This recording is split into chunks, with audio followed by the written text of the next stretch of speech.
سڵاو ڕێز بوویەوە بینەرانی خۆشەویستی تەلەڤیزیۆنی کۆمەڵە بە یارمەتی هاوڕێیانی هاوکارم لە خزمەت ئێوەیەزی زین بۆ پێشکەشکردنی گەشتی هەواڵەکانی ئەمڕۆی دووشەممە. سەرەتا سەردێڕی گرنگترین هەواڵەکان.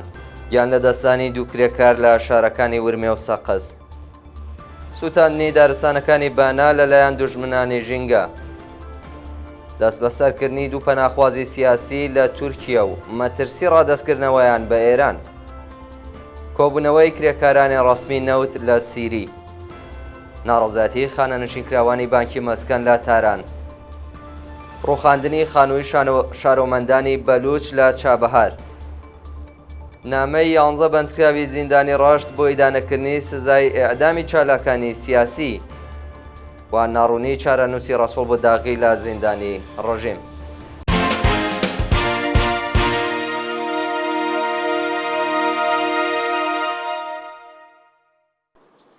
درێژەی هەواڵەکان. گیان لە دەستانی دوو کرێکار لە شارەکانی ورمێ و سەقز.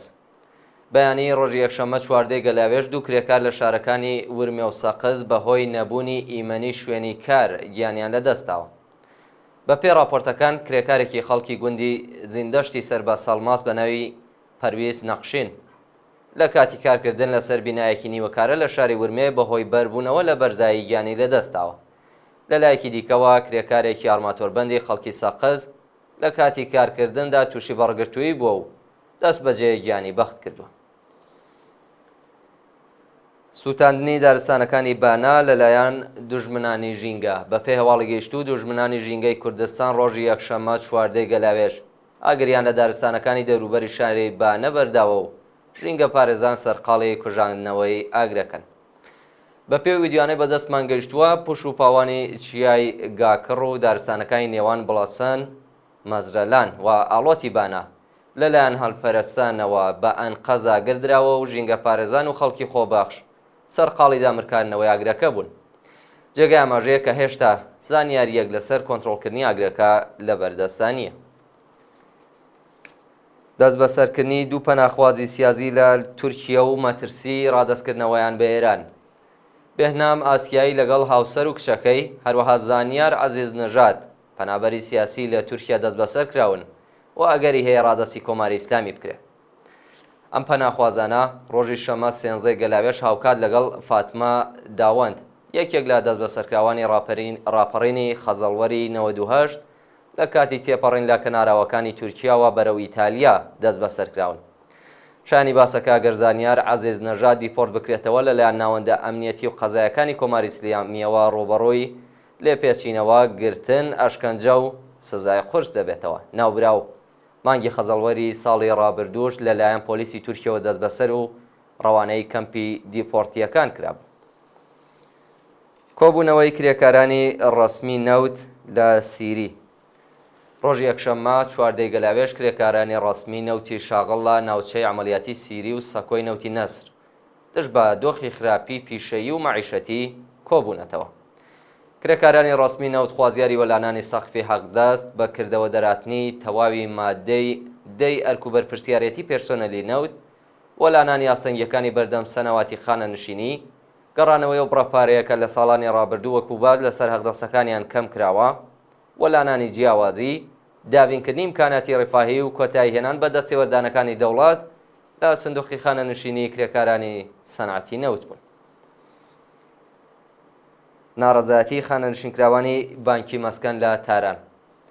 خانەنشینکراوانی بانکی مەسکەن لە شاری تاران ڕۆژی دووشەممە 15 گەلاوێژ لە ئاست بایەخنەدانی بەرپرسانی ڕژیم بە کێشە و گرفتەکانیان ناڕەزایەتیان دەربڕی.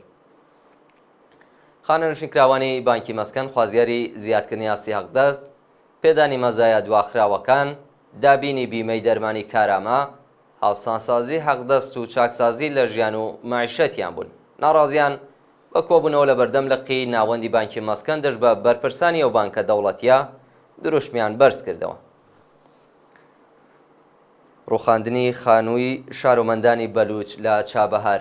ڕۆژی یەکشەممە چواردەی گەلاوێژ بۆنیاد مەسکەنی چابەهار بە هاوکاری شارەوانی و سوپای پاسداران هێرشیان کردە سەر شارۆمەندانی هەژاری بەلوچ و خانووەکانیان بەسەریاندا ڕووخاند.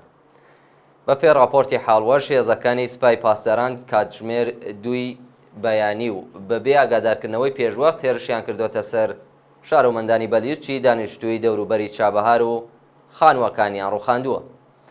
بە وتەی چالاکانی مەدەنی هێزەکانی ڕژیم ڕێگەیان بە خاوەن ماڵەکان نەداوە کە لوپەلەکانیان ببەنە دەرەوە و بێڕەزیان بە ژنان و بە ساڵاتچوان کردووە.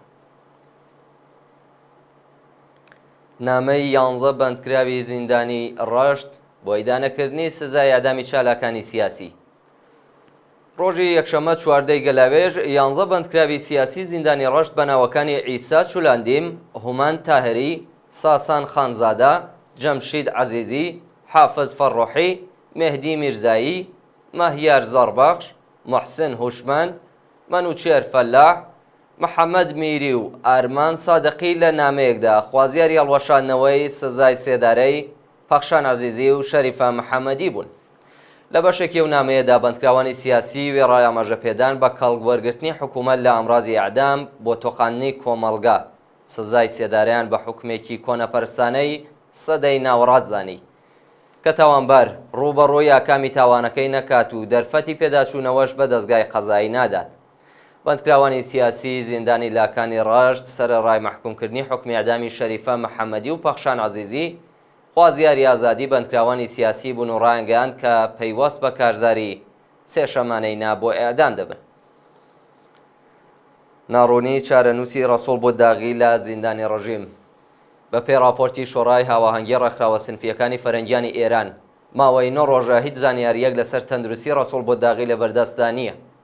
ڕەسوڵ بۆ داغی ساڵی 90 یاتاوی دەست بەسەر و بۆ ماوەی 7 ساڵ زیندانی کرا. ئەو چالاکە سنفیە مانگی گوڵانی ساڵی 1401 بۆ جارێکی دیکە دەست بەسەر و بۆ زیندانی ئەڤین ڕاگوێزرا. لەو کاتەوە ڕەسوڵ بۆ داغی بلا تەکلیف لە زینداندا ماوەتەوە و بەرپرسانی زیندانی ئەڤین 9 ڕۆژە کە ئەو چالاکە سنفیان لە پەیوەندی تەلەفۆنی لەگەڵ بنەماڵەی بێبەش کردووە. دەست بەسەرکردنی دوو چالاکی مافی ژنان لە تاران و شیراز. دوو چالاکی مافی ژنان بە ناوەکانی هەمڕاز سادقی و مەریەم دریسی بە مەبەستی تێپەڕکردنی ماوەی بەندکرانیان دەست بەسەر و ڕەوانەی زیندانەکانی ئێڤین و شیراز کرا. هەمڕاز سادقی لە کچانی شەقامی ئینقلابی تاران و ئەندامی بنەماڵەی دادخوازانی فڕۆکەی ئۆکراینی بەیانی ڕۆژی دووشەممە 15 گەلاوێژ بە مەبەستی تێپەڕکردنی ماوەی 6 ساڵ زیندانی دەست بەسەر و ڕەوانەی بەندیخانەی ئێڤین کرا. ناوبراو پێشتر ڕۆشتنی بۆ زیندان لە ئەکاوتی تایبەتی خۆیدا نووسی بەیانیە کە بە ئێڤینەوە دەست پێ بکات ڕۆژێک بە ئازادیەوە کۆتایی پێدێت. لەلایەکی دیکەوە مەریەم دریسی خوێندکاری ناڕازی خەڵکی کازرون بە مەبەستی تێپەڕکردنی ماوەی 3 ساڵ زیندان و لێدانی 74 زەربە شەلاق بانکێشتی لقی ئیجرای ئەحکامی شیراز کرا. ئەو خوێندکارە بە تۆمەتی تووردانی حیجابی ئیجباری، بێڕەزی بە ڕێبەری و تەبلیغ دژی نیزام بە زیندان و شەلاق مەحکوم کرابوو. دەزینی 400 ملیار لە بودجەی گشتی بۆ توێچووی دەرمانی بۆ نەحکومیەکان. مریام شوکرانی ڕۆژنامەنووسی خەڵکی تاران لە پەیامێکدا ڕایگەیاند کە 400 ملیار تمەن لە بودجەی گشتی بۆ دەرمانی زایرانی 40 تەرخان کراوە لە حاڵێکدا خەڵک بەدەست نەبوونی دەرمانی پێویست وەزاڵە هاتوون. مەریەم شوکرانی پێشتر لە پەیوەندی لەگەڵ بڵاوکردنی ڕاپۆرت لەسەر ئارمیتا گەراوند لەلایەن دەستگای قەزاییەوە بە پەرداختی سزای ماڵی مەحکوم کرابوو. ناوبراو بە بڵاوکردنەوەی هەواڵی دزی 400 ملیار تمەن لە ژێرناوی تێچووی چارەسەری زایرانی 40 لە پەیجی تایبەتی خۆیدا نووسیوێتی بۆ پارەیە دەتوانرا نزیکەی 6,000 مۆبایلی زیرەکی هەرزان بۆ خوێندکارانی ناوچەکەم داهاتەکان بکڕدرێت. بە پێی ئاماری وەزارەتی پەروەردە 3 ملیۆن خوێندکار دەستیان بە مۆبایلی زیرەک و ئیمکاناتی پەروەردە ناگات و زیاتر لە 1 ملیۆن قوتابی وازیان لە خوێندن هێناوە. و دوایین هەواڵمان سەبارەتە بە کوژران و برینداربوونی دەیان کەس لە نەڕازایەتیەکانی وڵاتی بەنگلادێش. دەستگای هەواڵنێری فەڕەنسا بەیانی ڕۆژی دووشەممە 15 گەلاوێژ ڕایگەیاند کە 94 کەس لە ناڕازایەتیەکانی بەنگلادێشدا گیانیان لەدەستاوە. بە پێی ڕاپۆرتە ناڕازایەتیەکانی ڕۆژی یەکشەمەی بەنگلادێش خوێنبارترین ڕۆژی خۆپێشاندانی سەراسەری خەڵکی بەنگلادێش دژ بە شێخ حەسینیا سەرۆک وەزیرانی وڵاتە بووە.